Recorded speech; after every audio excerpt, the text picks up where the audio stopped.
সকাল সকাল রেডি হয়ে গেছিলাম, কারণ আজকে দুপুরে চলে যাব আমি দিদির বাড়ি। যেহেতু আমার বাস 2:30টার সময় ছিল, তাই সকাল দিকটা কাজ কমপ্লিট করে নিই অফিসের। তারপর অফিস থেকেই ডাইরেক্ট চলে যাই বাস স্ট্যান্ড। আমার লাইফের ফার্স্ট একা এত দূর ট্রাভেল।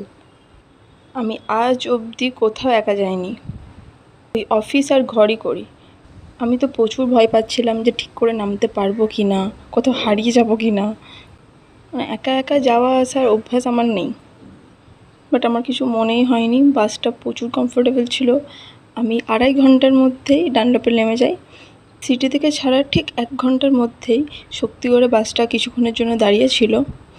আমার সাথে কেউ থাকলে হয়তো নিচে নেমে কিছু খেতাম বা কিছু করতাম। একা একা ভয়ে কিছু করিনি আমি ভেবেছিলাম একটু ঘুমাবো, কিন্তু ঘুমালে যদি আমি অন্য কোথাও চলে যাই, সেই ভয়ে আমি ঠিক করে ঘুমাতেও পারিনি। তারপরে এই যে গঙ্গা দেখতে দেখতে আমি আমার ডেস্টিনেশনে পৌঁছে গেছিলাম। দিদির আজ 7 বছর বিয়ে হয়ে গেছে, বাট আমি কোনো দিনই আসিনি। আজকে ফার্স্ট টাইম দিদির বাড়ি যাচ্ছি।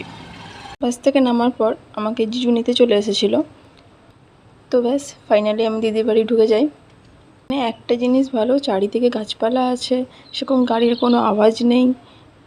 এখানে ত্রিয়ান নিজের মিমির দেওয়া টয় নিয়ে খেলছিল। সবাই ভেবেছিলাম এ খুব শান্ত হবে, বাট হয়েছে তার উল্টোটা। ও চায় ওর মিমি ওর সাথে যেন খেলে, কিন্তু মিমির যে বয়স হয়ে গেছে ওকে কী করে বোঝায়। আমি যতটা পেরেছি খাটে বসে বসে খেলার চেষ্টা করেছি। আমার এত এনার্জি নেই যে ওর সাথে দৌড়ে দৌড়ে খেলবো।